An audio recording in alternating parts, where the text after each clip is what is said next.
Hi everyone, welcome back to my channel Psyche Chat with Shikha Sharma. So we have done with our first chapter, right? Complete कर लिया हमने chapter 1 और chapter 1 के साथ साथ में हमने कंप्लीट कर लिया उसका क्वेश्चन बैंक भी और हर तरीके के डिस्कशन हम कर चुके हैं. ओके, सो अब हम शुरू करने वाले हैं हमारा second chapter, that is methods of inquiry in psychology. Inquiry का मतलब क्या है, यानी कि जब भी हम कोई रिसर्च करते हैं तो साइकोलॉजी में उसके क्या क्या मेथड्स हो सकते हैं, किस तरीके से होती है, तो वो सारी चीजें हम यहाँ पढ़ने वाले हैं.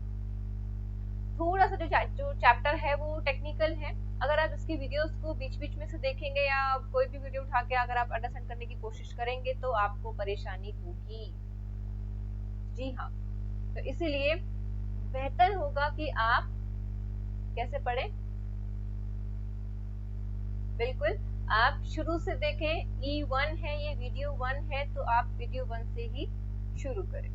ठीक है, तो हम टाइम वेस्ट नहीं करते हैं, हम फटाफट से अपना जो भी टॉपिक है उसको कवर करने की कोशिश करते हैं कि जितना हमने आज डिसाइड किया है उतना कवर हो जाए. ठीक है, चलिए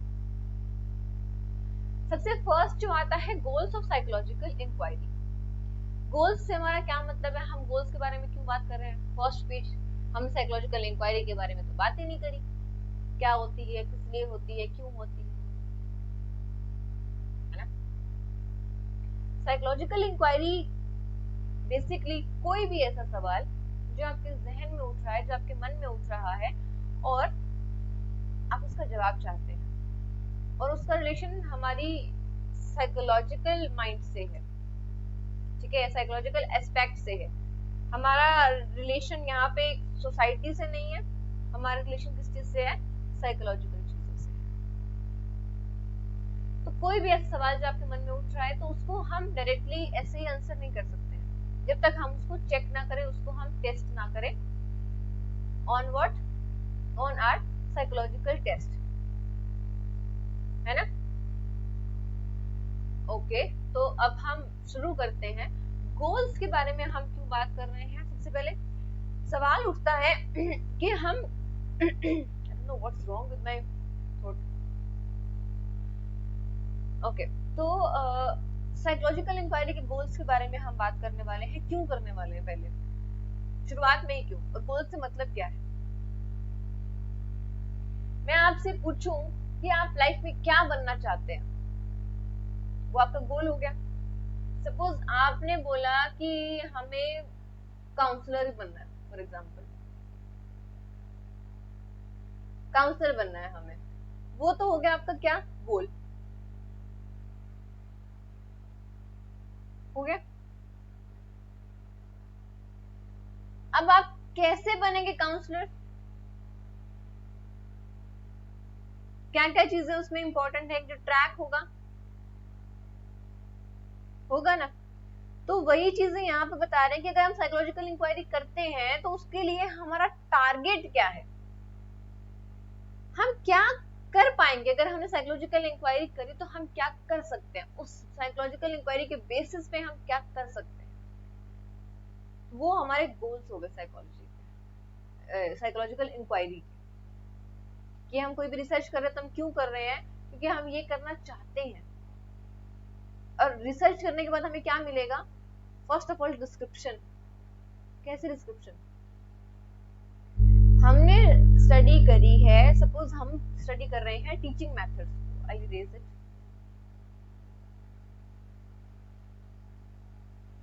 हमने स्टडी करी है, सपोज हम कर रहे हैं टीचिंग मेथड्स पे, कि कौन सा टीचिंग मेथड जो है वो बेस्ट सुटेबल है.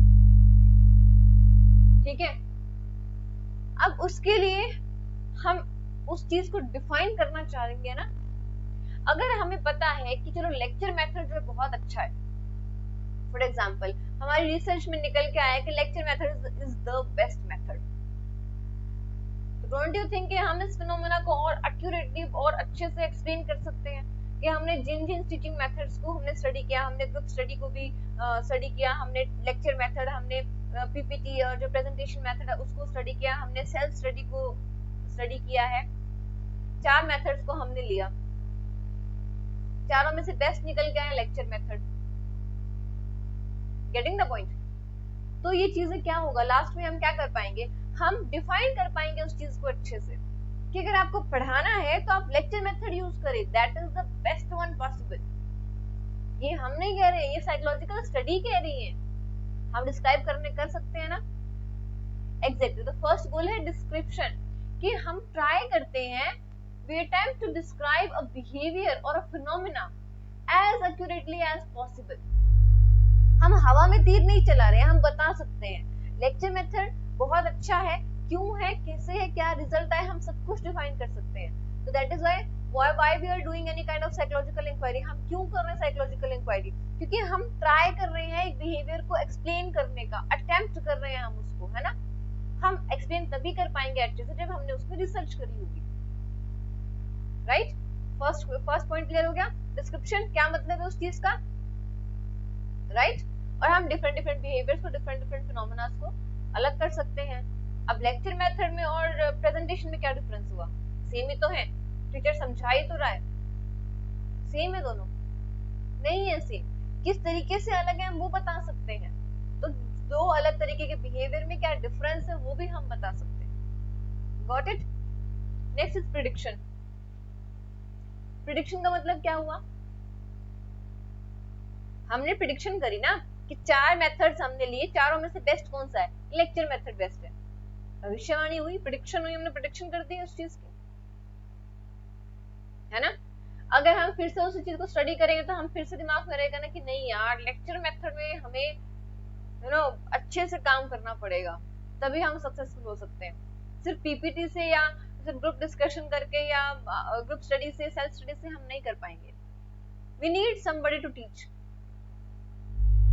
सो हम क्या कर रहे हैं, it means to explain the relationship of particular behaviour with other types of behaviour for events and for any events and phenomena. मतलब क्या मतलब हुआ इस चीज का, कि एक पर्टिकुलर टाइप ऑफ बिहेवियर का दूसरे टाइप के बिहेवियर्स के साथ क्या रिलेशन है। लेक्चर मेथड का सेल्फ स्टडी से, ग्रुप डिस्कशन से और प्रेजेंटेशन वाला जो मेथड है उससे क्या रिलेशन है, ये भी हम डिफाइन कर पाएंगे, ठीक है। इसके साथ साथ में क्या डिफाइन कर पाएंगे, प्रेडिक्शन क्या दे पाएंगे, स्टूडेंट का उस चीज के ऊपर क्या इन्फ्लुएंस पड़ रहा है, कैसा एक्सपीरियंस किया उस बच्चे ने जिसने लेक्चर मेथड से किया पढ़ा, उस बच्चे ने कैसा फील किया जिसने सेल्फ स्टडी करी, जिसने ग्रुप डिस्कशन किया उसको कैसा लगा, और जो जिसने प्रेजेंटेशन से पढ़ाई करी है उसको, उसका एक एक्सपीरियंस है वो कैसा था, प्रिडिक्ट कर सकते हैं, ठीक है। Third is explanation. डिस्क्रिप्शन के जैसा सही लगता है एक्सप्लेनेशन, लेकिन हमें एक्सप्लेन करने में हम हर एक एस्पेक्ट को एक्सप्लेन कर रहे हैं, ठीक है। यानी कि लेक्चर मेथड को सक्सेसफुल बनाया, पर किस चीज ने बनाया, क्या ऐसा तो नहीं कि उसमें जो पढ़ने वाले उस ग्रुप के जो बच्चे थे वो बहुत इंटेलिजेंट थे, या टीचर ने कुछ ऐसा मेथड यूज किया है जो हमें नहीं पता है लेक्चर के अलावा, राइट। तो हम एक्सप्लेन करना चाह रहे हैं हर तरीके के कॉजेस को। थर्ड गोल क्या कहता है of psychological inquiry is to know the casual factors और डिटरमिनेंट्स ऑफ बिहेवियर। वो बिहेवियर कैसे हुआ, क्यों हुआ, किस लिए हुआ, कॉजेस को डिफाइन कर रहे हैं, ठीक है। Psychologists are primarily interested in knowing the factors that make behavior occur। Jin reasons की वजह से वो behavior हुआ उसको भी हमें पढ़ना है। That is explanation, हम उसको thoroughly explain कर रहे हैं। It's not like कि हम शैलो तरीके से बता रहे हैं भाई हमने ऐसे ऐसे स्टडी करी थी, इतने इतने बच्चों का ग्रुप था और ये रिजल्ट आया। ये शैलो हो गया कि आपने ऊपर ऊपर का बता दिया। डीप में क्या हुआ कि आप एक एक ग्रुप के बारे में अच्छे से डिफाइन कर रहे हैं कि मैम और सर इस ग्रुप में इतने बच्चे थे, इस तरीके के थे, यहाँ से बिलोंग कर रहे थे, रूरल एरिया से थे, अर्बन एरिया से थे, या फिर उनका आईक्यू कैसा था, वो पढ़ाई में कैसे थे, सब कुछ हमें डिफाइन करना होगा, ठीक है। कंट्रोल बहुत इंपॉर्टेंट हो जाता है। देखो एक हम चीज लेके चलते हैं, कोई भी इंसान है जो बहुत ज्यादा ड्रिंक करता है फॉर एग्जाम्पल, ठीक है, अब हमें उस पर रिसर्च करनी है, हमने उस पर रिसर्च करनी है भाई उसके ड्रिंक करने के कारण क्या है। पहले तो हमने डिस्क्राइब किया कि क्या बिहेवियर है, किसको हम स्टडी कर रहे हैं, क्यों हम स्टडी कर रहे हैं, डिस्क्राइब किया हमने स्टडी के कारण को। उसके बाद हमने क्या किया, हमने किया उसके बाद प्रिडिक्शन, भाई अगर हम ऐसे ऐसे करते हैं ना, अगर हम ये मेथड्स यूज करेंगे तो हो सकता है ये ड्रिंक करना छोड़ दे, या क्या मतलब उसका रिस्पॉन्स हो सकता है, भाई या तो ड्रिंक ज्यादा करेगा या ड्रिंक कम करेगा, ठीक है। फिर आता है एक्सप्लेनेशन, फिर हमने एक्सप्लेन किया कि क्या रीजंस है, ड्रिंकिंग के रीजंस क्या हैं। फिर आता है कंट्रोल। कंट्रोल का मतलब क्या है कि हमने उस इंसान को पूरी तरीके से कंट्रोल करने की कोशिश करी है कि ड्रिंक करेगा तो ये होगा, ये रिस्पॉन्स होता है, ठीक है, नहीं करता है तो ये रिस्पॉन्स होता है। जबरदस्ती इसको हम कंट्रोल करने की कोशिश करते हैं, नहीं करनी है तो ये रिस्पॉन्स होगा। वो खुद से अपने मन से है कि नहीं मुझे आज नहीं पीना, तो ये बिहेवियर होगा, ठीक है। उसके बाद हम उसको थोड़ा स्टडी करके हम एक क्या निकालते हैं, कंक्लूजन निकाल देते हैं, ठीक है, कि भाई इन रीजंस की वजह से जो बंदा है वो ड्रिंक करता है, अगर हम इन रीजंस को क्रॉस कर दें या नहीं हो ये कारण, तो बंदा ड्रिंक करना छोड़ देगा, ठीक है। अब हमने किसी चीज के ऊपर एक थ्योरी दे दी, थ्योरी दी, थ्योरी देने के बाद हमने थेरेपी भी निकाल दी, हमने उस पर्टिकुलर एक रिसर्च की हेल्प से हमने कई लोगों की हेल्प भी करी। मतलब क्या हुआ कि हम क्या करने की कोशिश कर रहे हैं, बाकी लोगों के भी बिहेवियर को कहीं ना कहीं कंट्रोल करने की कोशिश कर रहे हैं। यानी कि आप हम लोग जो भी साइकोलॉजिकल टेक्निक्स अप्लाई करते हैं वो टू सम एक्सटेंट चीजों को कंट्रोल करती हैं, ठीक है। और सबसे बड़ी बात ये है कि जब हमें किसी एक बिहेवियर के होने के का कारण पता है कि ये बिहेवियर ऐसे क्यों हो रहा है, कोई बंदा बहुत गुस्सा कर रहा है तो गुस्सा क्यों कर रहा है, हम उसे गुस्से को कम कर सकते हैं ना, डायरेक्टली और indirectly we can control that behaviour ना। उसी चीज के बारे में यहाँ पे बात हो रही है। एंटीसीडेंट का मतलब होता है यहाँ पे कॉजेस,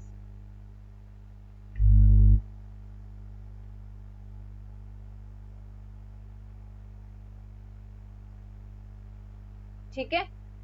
जब हमें कॉजेस का पता है तो हम उस बिहेवियर को कंट्रोल कर सकते हैं।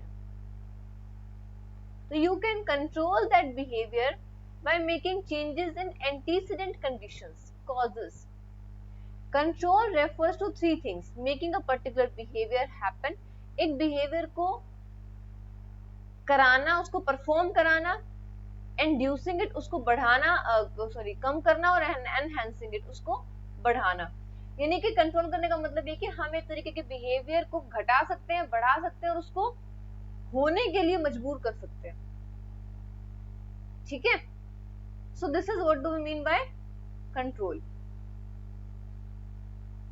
समझ आ गया?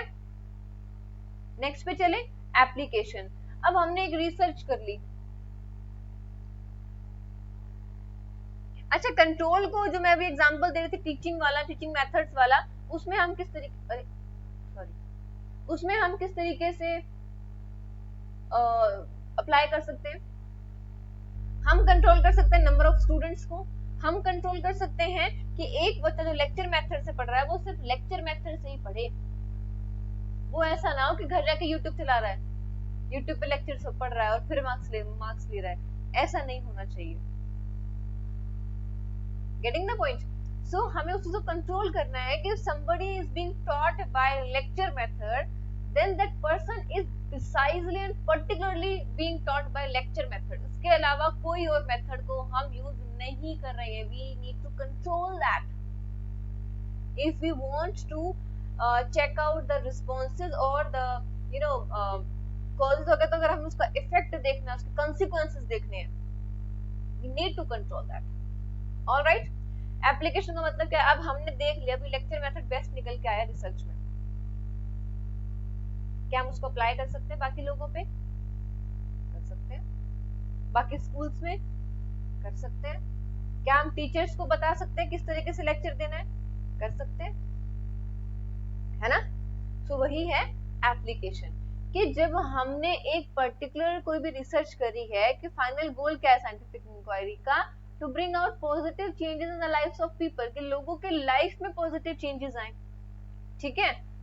कि हम एक प्रॉब्लम सॉल्व करने के लिए रिसर्च कर रहे हैं, तो हम वो एक्चुअली प्रॉब्लम सॉल्व कर तो पाए ना, और वो प्रॉब्लम एक इंसान के साथ नहीं है, वो बहुत सारे लोगों के साथ है। तो हमें इस तरीके से काम करना है कि सबके ऊपर हम उस रिसर्च को अप्लाई कर सकते हैं। Got it? चलो नेक्स्ट पढ़ते हैं। नेक्स्ट जो है ये बहुत ज्यादा इंटरेस्टिंग है और थोड़ा सा लंबा भी है। चलो हम, ये हमारा लास्ट टॉपिक है।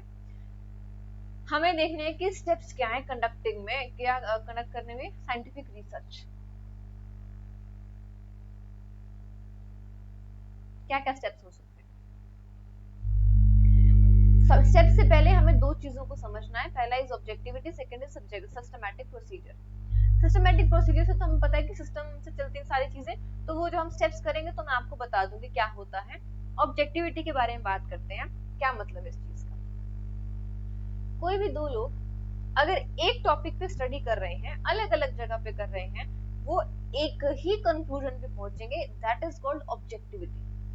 जैसे कि साइंस में हम करते हैं कि हमें पता है कि सन की और अर्थ की दूरी कितनी है, तो वो जो दूरी है वो उतनी रहेगी, चाहे कोई भी कैसे ही मेथड से, किसी भी टेक्निक से, कैसे भी रिसर्च करने की कोशिश करे, जो डिस्टेंस है वो तो उतना ही रहेगा ना। It's a fact, right? तो वही होता है साइकोलॉजी में भी। जब आप कोई स्टडी कर रहे हैं, आप कोई रिसर्च कर रहे हैं, तो जो रिस्पॉन्स होगा वो सेम आएगा, चाहे आप अभी करें, चाहे आप दोबारा फिर कुछ महीनों के बाद, कुछ सालों के बाद आप फिर से दोबारा करने की कोशिश करें उस रिसर्च को, response would be same. And this I my self have experienced. एक टेस्ट था जो हमने यूज किया हमारे कॉलेज टाइम में भी, ठीक है? उसके बाद जब मैं एनसीईआरटी से डिप्लोमा कर रही थी गाइडेंस एंड काउंसलिंग में, उस टाइम पे भी हमें सेम टेस्ट यूज करने का चांस मिला था। After, if I am not wrong, then after 4 to 5 years, ठीक है? 4 to 5 years के बाद मैंने उस टेस्ट को दोबारा यूज किया था, और रिजल्ट वो सेम। आई स्कोर्ड 56, तो 56 ही आए थे, नहीं 58 थे। आई स्कोर 58, तो वो 58 ही उसमें स्कोर आया था। तो दोनों ही उसमें कंडक्शन में, ठीक है? वही चीज होती है ऑब्जेक्टिविटी, कि आप अलग अलग डिफरेंस में, अगर आप एक इंसान को स्टडी कर रहे हो तो उसका बिहेवियर सेम ही मिलेगा आपको। That is what is called objectivity. Got it? चलिए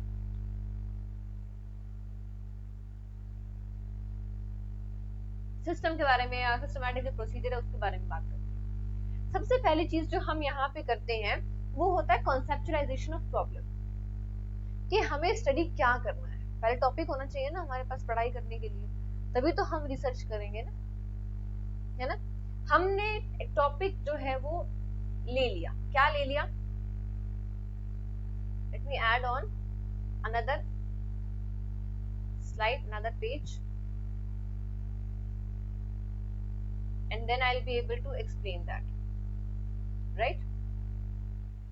हम स्टडी कर रहे हैं क्या? Methods of teaching.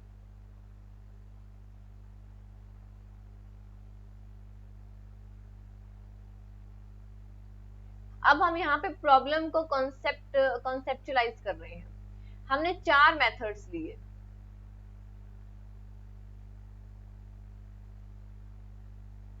First is lecture,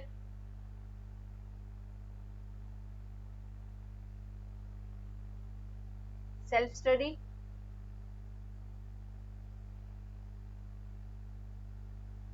group discussion,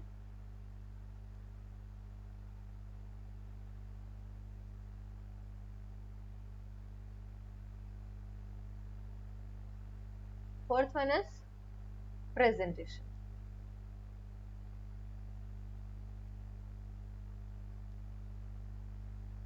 ठीक है, डन।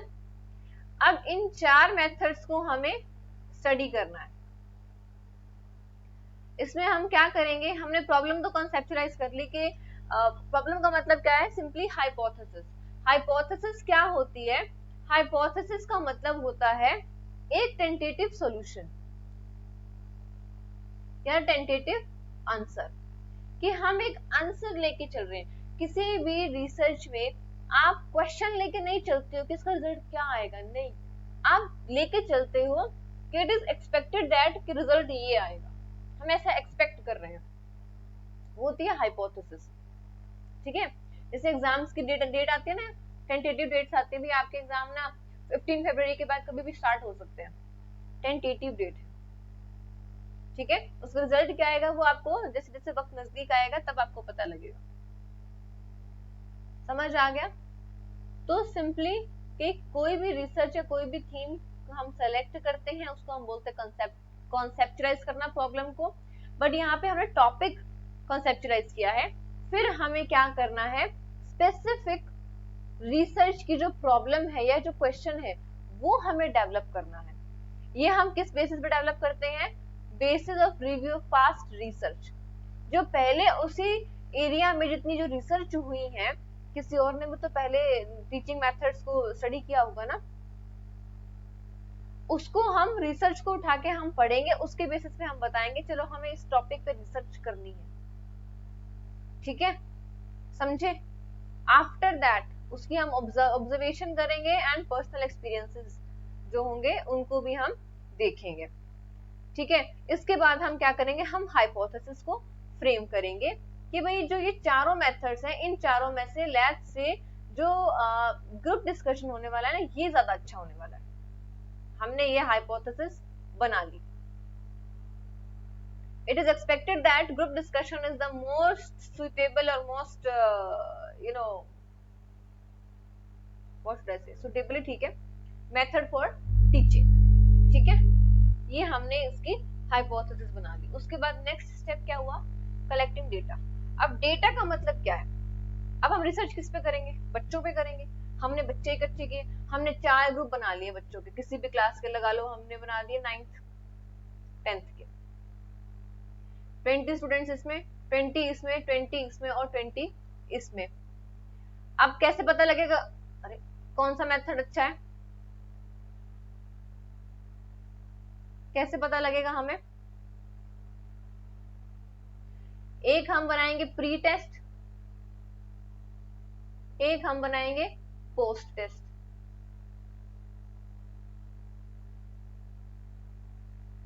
प्री टेस्ट मतलब जब हमने लेक्चर मेथड से बच्चों को नहीं पढ़ाया है, उसके पहले हमने एक टेस्ट लेके देखा भी बच्चे को इस टॉपिक के बारे में कितनी नॉलेज है। ठीक है, सपोज हमने पढ़ाना है हिस्ट्री, यहाँ पे हिस्ट्री का एक चैप्टर पढ़ाना है भाई, हमारी इंडिया को जो फ्रीडम है वो किस तरीके से मिली थी, पूरा कंप्लीट टॉपिक हम इसमें पढ़ाने वाले हैं। उसके पहले बच्चे कितना जानते हैं वो हमने एक थोड़ा सा आइडिया ले लिया। ठीक है, और इस प्री टेस्ट के बेसिस पे ही हमने ग्रुप बनाए हैं।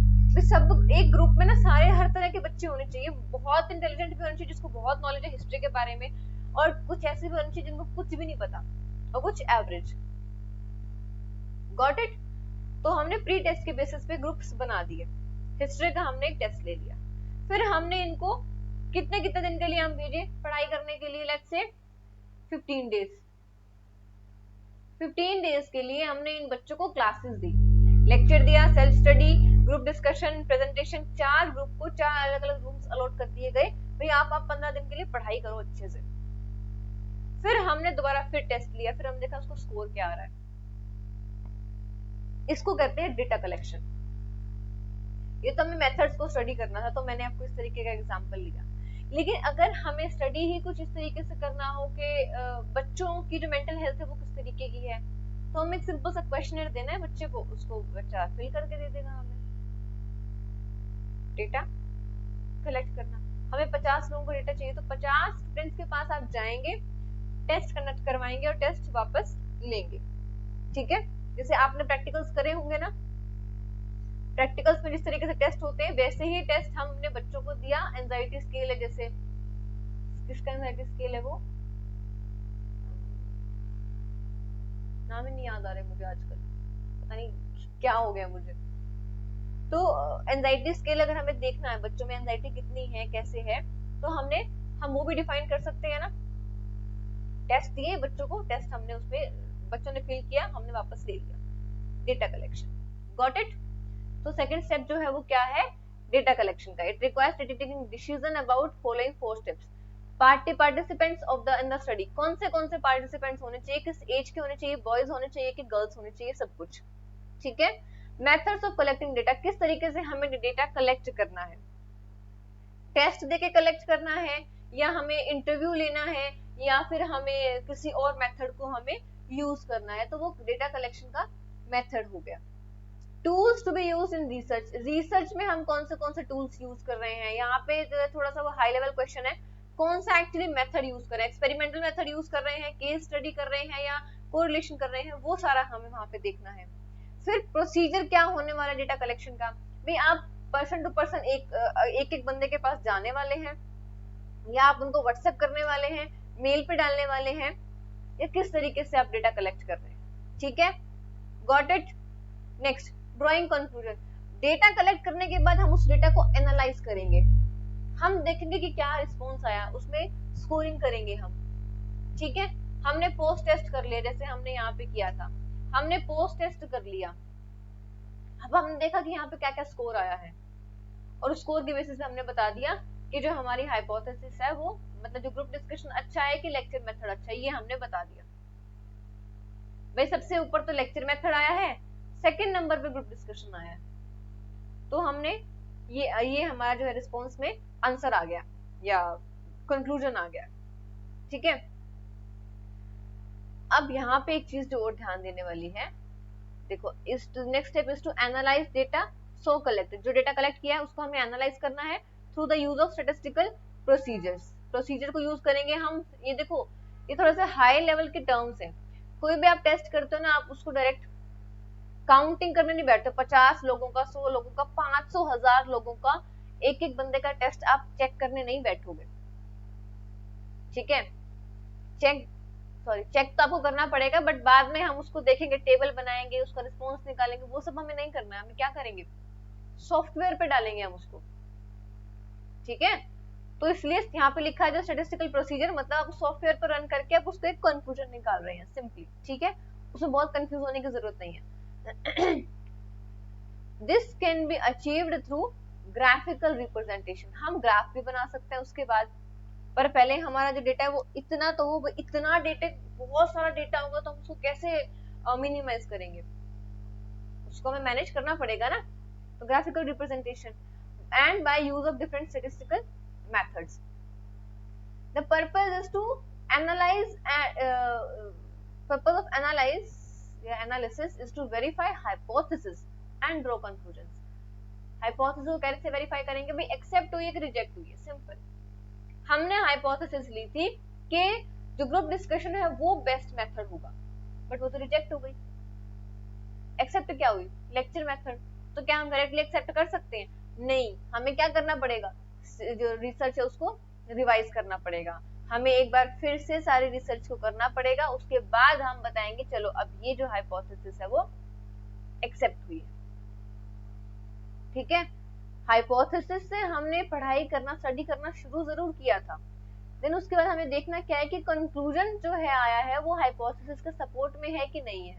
अगर है तो एग्जिस्टिंग हाइपोथेसिस कंफर्म हो जाएगी, अगर नहीं है तो क्या करेंगे हम, रिवाइज और स्टेट एंड अल्टरनेटिव हाइपोथेसिस, हम एक बार फिर से रिसर्च को रिवाइज करेंगे और अल्टरनेटिव हाइपोथेसिस बनाएंगे, again and again test it based on new data, और नया डेटा हम कलेक्ट करेंगे, उसके बेसिस पे हम कंक्लूजन ड्रॉ करेंगे।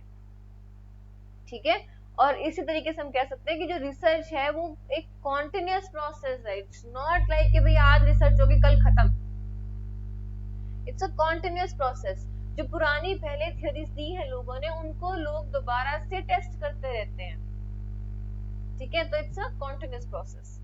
तो स्टेप्स जो हैं वो आपको समझ आ गए, नहीं आया है तो please send me a text. Okay, तो ये बहुत सिंपल क्वेश्चंस है। पहला तो ये है कि आपके गोल्स क्या क्या है, साइकोलॉजिकल इंक्वायरी के 4 मार्क्स के अकॉर्डिंग डिफाइन करना है, and then what do you mean by objectivity and systematic procedure, ये आपको डिफाइन करना है 3 मार्क्स में। ऑलराइट, तो आंसर कहाँ देना है, psyche chat with Shikha Telegram channel पे, या फिर आप दे सकते हैं कमेंट सेक्शन में। कोई डाउट है तो please send me a text over here, then I let you know क्या करना चाहिए, किस तरीके से करना चाहिए, कौन सा टॉपिक आपको दोबारा से एक्सप्लेन करने की जरूरत है एंड एवरीथिंग। ठीक है, so it's been half an hour and I am closing my class right now. ठीक है, till then keep studying and कोई डाउट है तो please send me a text. Thank you so much, take care, bye.